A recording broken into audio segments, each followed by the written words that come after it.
Hello students, now we are discussing about next paragraph, class 9th, chapter number 5, NCERT book. The shape and size of cells are related to the specific function they perform. किसी cell का size क्या होगा, उसका shape कैसा होगा, वो depend करेगा कि उसका काम क्या है। जैसे किसी सेल का काम है स्टोर करना, किसी चीज़ों को इकट्ठा करना, तो इट मीन्स उसका शेप और साइज़ कैसा होगा, मोटा होगा, वो स्फेरिकल हो सकता है, साइज़ में बहुत बड़ा होगा, बिकॉज उसके अंदर बहुत सारा फूड स्टोर हुआ है। जैसे कि एग्जांपल आता है फैट सेल्स, जिसमें फैट का स्टोरेज होता है। Some cells like amoeba have changing shape.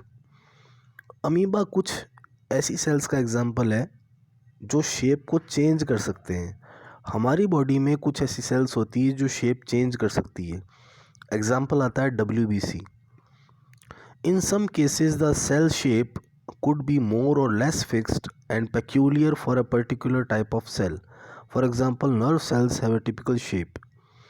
कुछ सेल्स ऐसी होती है जिनका शेप या तो बहुत ज़्यादा फिक्स होता है या बहुत कम फिक्स होता है, प्लस वो बहुत ज़्यादा कॉम्प्लिकेटेड भी हो सकता है।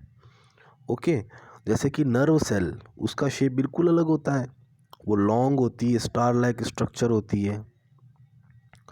Each living cell has the capacity to perform certain basic functions that are characteristic of living forms. लेकिन हर सेल के पास एक कैपेसिटी होती है एक पर्टिकुलर फंक्शन को परफॉर्म करने के लिए। जैसे किसी सेल का काम है सिग्नल्स को एक जगह से दूसरी जगह लेके जाना, तो एग्जांपल आता है नर्व सेल। किसी का काम है कॉन्ट्रैक्शन रिलैक्सेशन यानी कि मूवमेंट करना, तो आंसर आता है मसल सेल्स। ऐसे तो हर सेल का अलग अलग काम होता है जो कि उसकी लिविंग फॉर्म को शो करता है। How does a living cell perform these basic functions. कोई सेल ये सारे काम कैसे कर लेती है। We know that there is a division of labour in multicellular organisms such as human beings. हम जानते हैं कि डिवीज़न ऑफ लेबर, लेबर मतलब होता है श्रम, काम करना, और डिवीज़न मतलब उसका डिवीज़न। यानी कि जैसे मैंने तुमको कह दिया कि बेटा तेरा ये काम है, तेरा ये काम है, तेरा ये काम है, वैसे ही सेल के अंदर भी डिवीज़न ऑफ लेबर होता है। यानी कि सेल के जितने भी पार्ट्स हैं, जैसे कि माइटोकॉन्ड्रिया है, जो भी चीज़ें होती है, उन सब का अपना अपना एक फंक्शन होता है। कोई एक चीज़ सारे काम नहीं करती, सबका अपना अपना काम है। That is be called division of labour. This means that different parts of the human body perform different function. तो कह सकते हैं ना कि हमारे शरीर में भी डिवीज़न ऑफ लेबर है।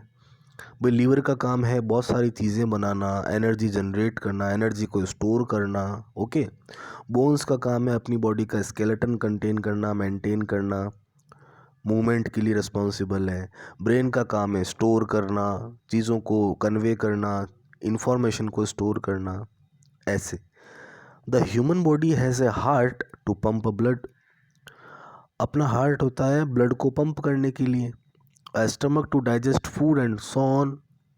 स्टमक है फूड को डाइजेस्ट करने के लिए।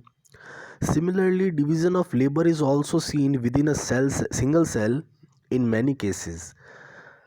एक सिंगल सेल के अंदर भी हर चीज़ का अपना अपना काम होता है। In fact, each such cell has got certain specific components within it known as cell organelles.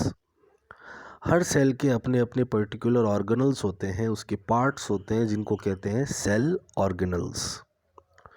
Organ मतलब कोई बड़ी चीज़, उससे छोटा कहलाएगा organelles. Each kind of cell organelle perform a special function such as making new material in the cell, clearing up the waste material from the cell and so on. Cell के कुछ ऐसे parts हैं जो अपना अपना काम करते हैं। सेल के जितने भी पार्ट हैं वो सारा अपना अपना काम करेंगे। जैसे कुछ काम करेंगे कि सेल में नई चीज़ें कैसे बनानी है, कुछ ये करते हैं कि सेल से जो डस्ट पार्टिकल्स हैं, सेल से जो वेस्ट पार्टिकल्स हैं, उनको कैसे दूर करना है।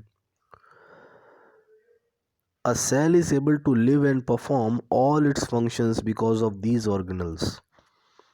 एक सेल इस चीज़ के लिए तब एबल होती है जब उसके सारे ऑर्गेनल्स प्रॉपर तरीके से फंक्शन कर रहे हों। These organelles together constitute the basic unit called the cell.